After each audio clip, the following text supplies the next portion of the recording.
Hello everyone. So in this video it's going to be a little bit different. First of all, I'm speaking in English, which is a little bit strange on the channel. Usually I speak in Spanish, Arabic, French, different languages, but today I want to discuss another topic that interests me, which is politics. I have done a few videos in the past, but I've never really done kind of a long format video on politics, which is what I want to do today. So going to be discussing a few things: the general state of British politics, January 2026, the defection of Robert Jenrick to Reform UK that happened last week, and Nadeem Zahawi. So for those who follow politics, they'll know what I'm talking about. If not, I'll kind of go over and discuss analytically what does that mean for kind of the future of reform and the right in the UK. So I think the best way to start is just a brief recap for anyone who wants to watch my video and doesn't understand kind of the background of kind of British politics. Let's name the main players, kind of the main parties. So I'd say in the UK at the moment, in our system, you have 5 main parties. So you've got the Conservatives, Labour, Reform, Liberal Democrats and the Greens. I wouldn't quite put the Your Party of Jeremy Corbyn in there because, yeah, I think they've not quite managed to have that effect among the left-wing electorate, but we'll see how that goes. So the Conservatives have been around since the 1830s, very well established kind of right-wing party, but had a massive electoral defeat, just over 6 million votes in the last election and lost over 200 seats, I think it was. So ultimately back in the opposition now under Kenny Badenoch. Labour, they got over 9 million votes, won the massive majority in 2024, currently led by Keir Starmer, who's Prime Minister and founded kind of around 1900, Keir Hardie, classic kind of workers, trade unionist movement at its origin.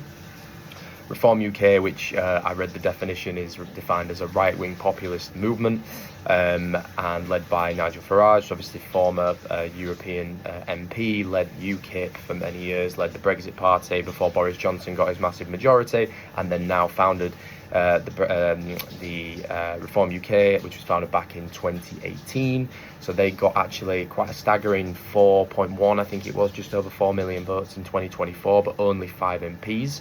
And then the Liberal Democrats, which is our next party, led by Ed Davey. They got actually 3.5 million, but got just over 70 MPs in the 2024 July election, which is one of the points that I want to discuss today, which would be, should we have a system that's actually proportional representation or not? One of the big reasons what I see is kind of why people are frustrated with the current system is that kind of representation that we have. And then the 5th would be the Green Party, so currently led by Zach Polanski, who took over last year, who's managed to have a massive effect with kind of the grassroots, left-wing electorate, students, young people, sort of tapping into the issues that they seem to care about the most, and is having quite a big effect. I listened to what he had to say on The Rest is Politics, and it was quite interesting to see how he explained himself and what he's kind of all about. So they're kind of the main actors. So the main event that happened last week, there was a couple of defections to Reform. So Reform are in the process now whereby they're continually leading in the polls. I think they've dropped a little bit just after January. They were at kind of high 20%, and it's dropped now. It's a little bit closer with the other parties, but they're trying to sort of recruit, it seems, people who are from the Tories, people who have had frontline government experience, and bring them in. They've got people who haven't really been serving in governments, who have joined them before, and now they seem to be going for people who were MPs, part of a cabinet. So the first one was Nadeem Zahawi. So Nadeem Zahawi was the former Chancellor of the Exchequer, big part of the Conservative movement, and joined Reform UK last week. Which was kind of went under the radar, but I think in the context of everything, someone who was a former chancellor joining another party, I think it says a lot about, one, how people are thinking Reform are going to do in the next election. So a lot of people on the right are thinking that they're going to win. I think that's in a lot of people's head. And also from Reform's perspective, wanting to take someone who had such a high kind of status in the Conservative Party shows that, you know, they want someone who's been in there, who's seen how the system works, seen the problems, seen what you have to overcome to help the people who are in there who haven't had that frontline experience. And we'll come back to how analytically that's going to be interpreted by the media and their political opponents. The second one was then Robert Jenrick. So Robert Jenrick was, until I think it was Thursday last week, part of the shadow cabinet. and was an MP, and actually in terms of popularity was one of the more popular figures in the Conservative Party, right? He's done quite active on social media, on TikTok, and seemed to resonate with a lot of kind of the right-wing voters. Possibly people who hadn't shifted over to Reform were maybe staying on the Conservatives because of people like him. And essentially the leak of his moves seemed to have, come out, and he was actually sacked by Kemi Badenoch last Thursday in the morning, and then a press conference was called in the afternoon by Nigel Farage's team, where he was announced as a new member of Reform. So if we go into the analysis of kind of what does this mean, what are these defections mean? What's going to happen in the next 12 months? What does 2026 look like for UK politics? So I think there's two ways to look at this, right? I think the media and their opposition are going to say, you're wanting to distinguish yourself as this kind of new force on the right. You're wanting to take people from business, from education. Reform have said, we're not interested in career politicians. We're not interested in people who have, served in the Tory party for years and kind of been part of this decline of the country over the last kind of, the last 15 years, even more, last kind of 20 odd years. Even from the Labour perspective, right? They want new people who haven't got experience with politics. So I think they're going to be criticised because they're going to say, you're taking people from a government that failed, that didn't deliver on the promises that it said, and ultimately, you're just kind of acting as a kind of home for people who might think that their political career could have been finished in the Conservative Party. So that's going to be the attack from the media, from their political opponents, right? But I think Reform are going to try and use this and say, well, actually, we need people who have frontline politics experience. Up until then, we're getting people who've had experience in the Tory party and people within business. The likes of kind of Zia Youssef, who joined joined Reform, and like now head of policy, but he's never had political experience. Lee Anderson, who was an MP.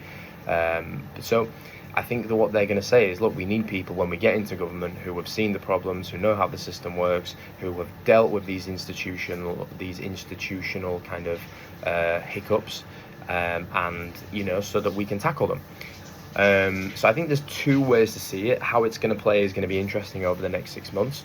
But I think, honestly, looking at it from an objective perspective, taking someone like Robert Jenrick, who was undoubtedly one of the top 2 or 3 most popular Conservatives, I think it's going to have a massive impact amongst those who were thinking about possibly not voting for Reform, maybe see them as too extreme, maybe see them as too populist, and they're going to think, well, if Robert Jenrick's joining them, and even if Nadhim Zahawi's joining them, they might be good for us. So I think that's going to play in Reform's favour. We'll see. We'll have to see. But I think that overall, I think that they're going to get more credibility from this kind of appointment. And I think that it's going to be a net advantage for them. Obviously, we have the local elections on May the 7th, and this, I think, is going to be a massive turning point for the kind of next 12 to 18 months in the country. I think looking at the Labour situation, I think obviously you have characters like Wes Streeting, who, there's the team around Keir Starmer are telling him, according to kind of rumours, that he should sack him because Wes Streeting is looking to take over his job. And so I think that the defeat that Labour are going to have and the kind of disappointment that's going to be, there's going to have to be a change, whether it's the leadership, whether it's someone getting fired, whether it's some kind of cabinet reshuffle. And I think we could possibly see Keir Starmer be replaced as leader, because I think that his kind of popularity in the country is so low. People seem to be so fed up of him. And I think I'd like to do another video just on, is that justified? Have Labour been that bad? I know there's been a lot of disappointments with policy and with kind of U-turns and them doing one thing then changing, and understandably there is a set of feeling in the country of this guy is not up to the job, but he's been in kind of 18 months, maybe something like that, so we can look at that in a future video. But I think there will be a change after May the 7th of the leadership in the Labour Party, or definitely in the kind of top hierarchy. Conservative Party, I think if Robert Jenrick hadn't have joined Reform, I think there is a high chance that he would have become the leader of the Conservative Party after May the 7th. And then Reform, well, we'll just have to see. But in any case, it's going to be an interesting next 12 months, and we'll just have to see how it all goes.